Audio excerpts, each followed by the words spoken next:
Pinagpatuloy nila Kurapika ang paghanap ng maliit na hayop na paggagamitan ng Little Eye. Nag-aalala si Kurapika dahil malapit na rin dumating si Maor, ang gwardiya ni Prince Tobepa na ipinadala sa silid upang makakuha ng impormasyon ukol sa Nen. Sa paghahanap nila Kurapika, Bill at Shimano, pinagmamasdan sila nila sa Kata at Slaka, ang mga tagapagbantay na ipinahiram ni Prince Zangley sa ika-14 na prinsipe. Naalala ng mga ito ang sinabi ni Kurapika na ang Nen ay tumutulong sa isang tao na makita ang mga bagay na hindi pang karaniwang nakikita ng mga mata.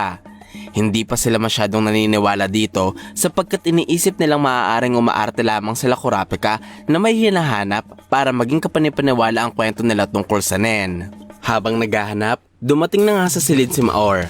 Agad nilang pinapasok ang gwardya at pinakilala siya ni Kurapika sa iba. Sinabi ng hunter na pinapunta rin nila si Maor upang bumuo ng pansamantalang kapayapaan sa pagitan ng pangkat ni Prinsipe Wobble at ng ika-5 prinsipe kapalit ng impormasyon na ibibigay ni Kurapika tungkol sa Nen. Kapareho ito ng kasunduan ni Kurapika sa ika-3 prinsipe na si Zangley.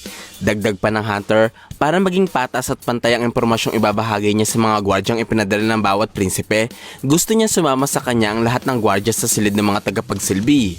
Naunawaan ni Bill ang gustong mangyari ni Kurapika. Ang kwarto ni Prinsipe Wobble ay binubuo ng maraming silid at ninanais ng kanyang kapwa hunter na isama ang mga gwardya sa silid ng mga tagapagsilbi upang may pagpatuloy nila ni Shimano ang paghahanap ng maliit na hayop para sa Little Eye. Ganun pa man, bago magawa ni Kurapika ang kanyang plano, nagsalita si Bobby Mayna, ang sundalong ipinadala ni Prince Benjamin.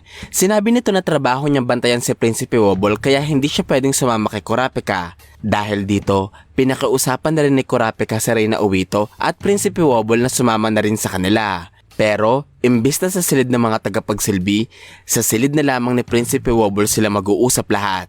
Sumabat ulit si Bobby Mayna. Kinuwestiyon nito ang paglipat-lipat ni Kurapika sa iba't ibang silid at bakit hindi na lamang ipaliwanag ng hunter ang gusto niyang sabihin sa silid panuluyan kung saan sila naroroon. Sinagot siya ni Kurapika sa pagsasabing kailangan nilang isipin ang nararamdaman ni Reyna Uwito sapagkat may mga naganap na pagpaslang sa silid panuluyan at sa silid ng mga tagapagsilbi kaya hindi komportable ang Reynang manatili sa mga parting ito ng kwarto. Ang sinabing ito ng rat ng Zodiac ay sinigundahan ni Maor. Sinabi ng gwardya na wag na silang dumagdag sa isipin ng Reyna at pabilisin na lamang nila ang lahat sa pamamagitan ng pagsunod kay Kurapika.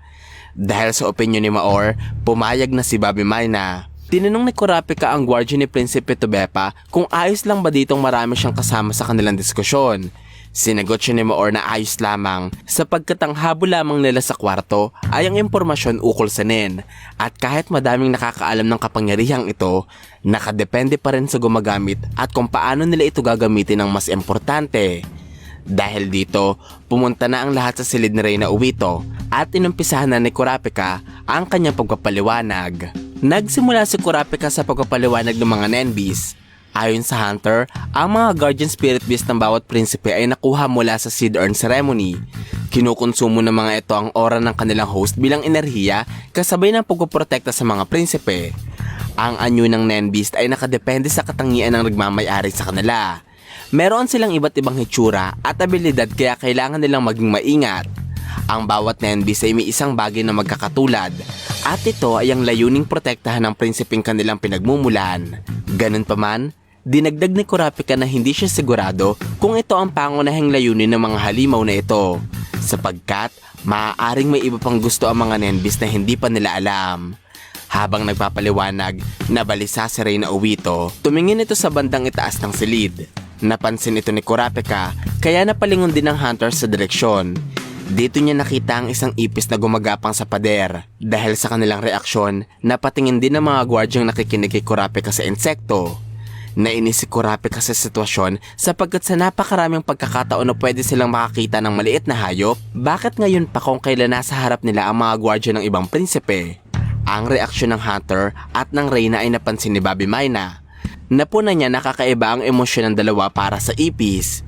Sa pagkakataong ito, biglang sumigaw si Reyna Uwito at inutusan ng lahat na paalisin ang nakakadiring insekto sa silid. Sinabihan ng Reyna ang mga gwardya na wag patayin ang ipis sa loob, bagkos dalhin ito kung saan para itapon. Nagalak si Kurapika sa pag-arte ni Reyna Uwito. Subalit, iniisip niya kung paano nila papaganahin ng Little Eye sa harapan ng iba pang gwardya. Tinawag ni Kurapika si Bill at Shimano na nasa sa labas ng silid at inutusan niya ang mga ito na hulihin ng ipis sa pamamagitan ng Nen. Paliwanag ni Kurapika sa mga gwardyang naroroon na mas magandang ipakita niya kung ano ang nagagawa ng Nen kaya gagamitin nila ito sa ipis. Nagtaka si Bill dito at sa isip niya, kanyang sinasabi na wala siyang kakayahang manghuli ng mga hayop. Tuloy-tuloy si Kurapika sa pagpapaliwanag. Sinabi ng hunter na si Bill ay isang manipulator o isang klase ng mga Nen users na may kakayahang magmanipula ng mga bagay o mga nilalang. Ayon pa kay Kurapika, sa oras na ibinato ni Bill ang kanyang oras sa ipis na nasa dingding, gagana ang kanyang kapangyarihan. Hindi makikita ng mga gwardya ang aura ni Bill pero masasaksihan nila ang magagawa ng abilidad nito. Napagtanto ni Bill ang gusto mangyari ni Kurapika. Nais ng kanyang kapwa hunter na palabasing siya ang kokontrol sa insekto. Pero ang totoo ay gagamitin nila itong pagkakataon upang mapagana na Reyna Obito ang Little Eye sa insekto. Habang naghahanda si Bill sa pag-arte at habang nag-oobserba ang lahat ng gwardya sa silid, lalo na si Bobby Mina na isang Nen user, nagsalita ang Stealth Dolphin o ang Nen Beast ni Kurapika na nagmula sa kanyang abilidad na Steel Chain. Sinabi nito na handa siya sa hudyat ni Reyna Obito para gamitin ng Little Eye.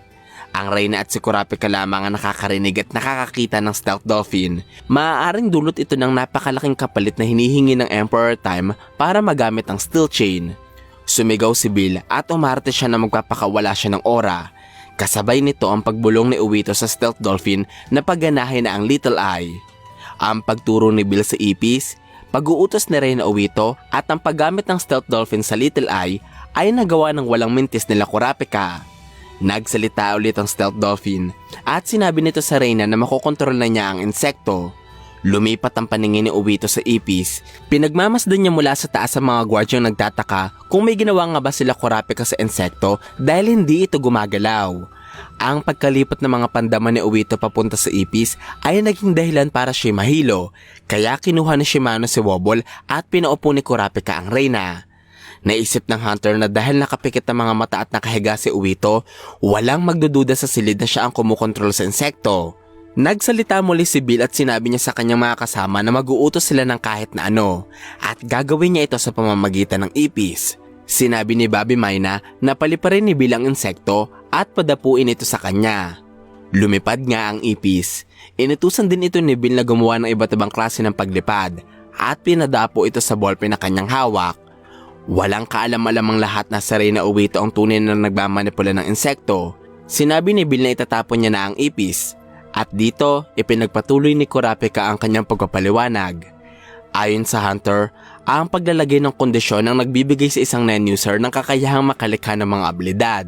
Posible ang kahit na anong klaseng Nen abilities, pero ang pinakatuntunang sinusunod ng Nen ay kung gaano kalaki ang panganib na kayang isugal ng isang tao, ganun din kalakas ang Nen ability na pwede nilang makuha. Kung pag-aaralan ng mga gwardya ang mga pangunahing prinsipyo ng Nen, siguradong ang kakayahan nila ay bubugso kumpara sa mga pangkaraniwang tao na walang alam sa kapangyarihang kanilang pinag-uusapan.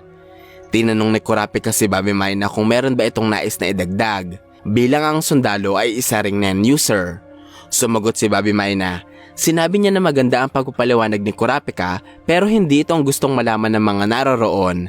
Sapagkat ang gustong mabatid ng mga kasama nilang gwardya ay kung kaya rin ba ng mga itong matuto ng Nen sa loob lamang ng maikling panahon. Diretsahang sinagot ni Kurapika ang katanungan at sinabi niya na ito ay posible.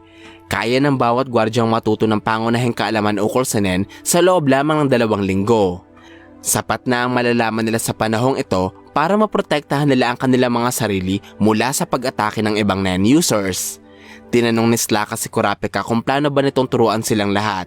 Sinabi ni Kurapika na oo, kapalit ng isang kondisyon. Hihingiin niya ito sa mga anak ng haring pinagsisilbihan ng bawat tagapagsilbing kanyang tuturuan.